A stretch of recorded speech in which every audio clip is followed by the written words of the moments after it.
Meet Megan and Sonia, both COD graduates. Each went through and overcame housing insecurity. These are their stories. In around, 2001, my husband of 14 years then got relocated to Texas. So my son and my husband and I, we moved to Texas, and we bought our second home there, had our second child. It was going pretty good. It was a fun experience until he was accused of a crime, and he was worried that he wouldn't get a fair shot at combating it because he was not a citizen yet. We were working on that. And so he left the country, and that left me and the family devastated. I was a middle school teacher. I taught middle school for 4 years. I was married and got divorced. When I got divorced, I realized that I was in financial ruin.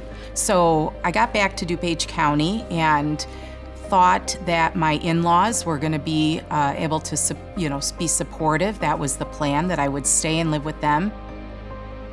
That didn't work out real well.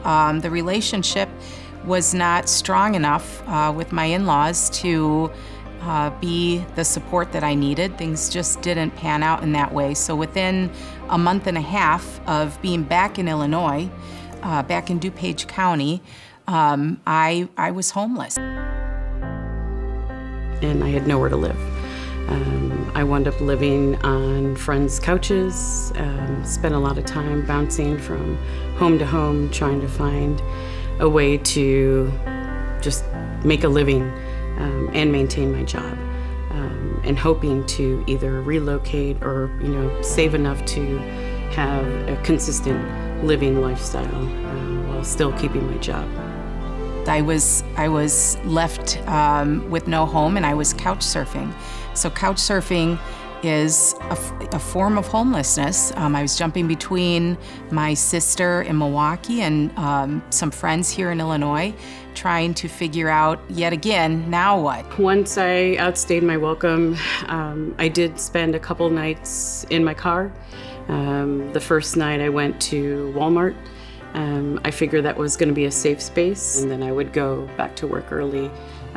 My job opened up at 6 in the morning, so once I left there about 5:30, I knew I could leave to work and have another safe space to be at. When you're doubling and tripling up families, it's very disrupting to be with them, and their lives get disrupted, yours gets disrupted.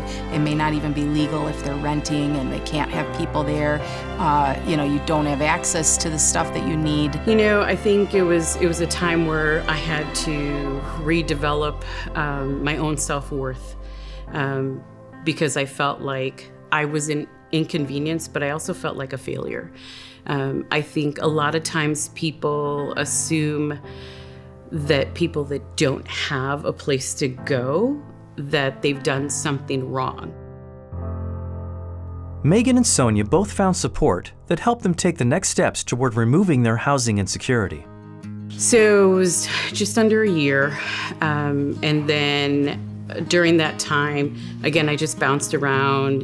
One of my friends, that her classroom was next to mine, and I confided in her. She supported me all that she could and welcomed me into her home for a bit, and I always thanked her and remembered the support that she gave me. And now, you never forget how much someone does for you and how they make you feel.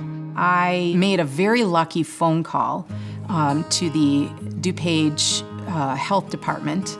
And if I knew the name of the gentleman that I spoke to that day, that would be amazing. But he, by the grace of God, suggested or told me about Bridge Communities, and I'd never heard of them. And he set me up with everything I'd need for medical, and this is how you apply for food stamps and whatnot. But send me the information for Bridge, and that was the game changer for me. And she never gave up on me.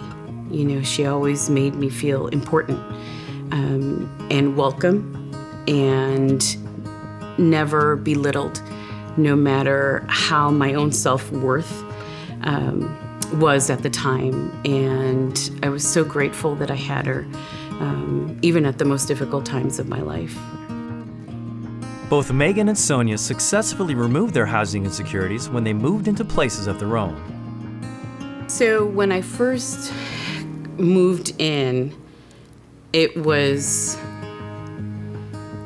exciting, yet I cried the entire night because I had nothing. I slept on the floor, right? And I remember thinking, I was so nervous. You know, it wasn't the safest area, but it was a place with a roof over my head. And I remember how happy I was not having to live on someone else's couch or in my car, or just fearful where I was going to be the next day. It was consistency, and it was day one of picking myself back up. They provided me an apartment for free for the duration of the program. It's almost really unbelievable, especially if you've never had help in the community. I'll never forget my brother saying, are you sure? Like, is this really real? I'm like, I don't know, but it's the best thing I've got going so far, so I'm gonna take a chance. And, I'm glad I took that chance. So those were exciting moments for me as I regained my courage to be better, my self-esteem that I could do better, and just lifting myself up to be better.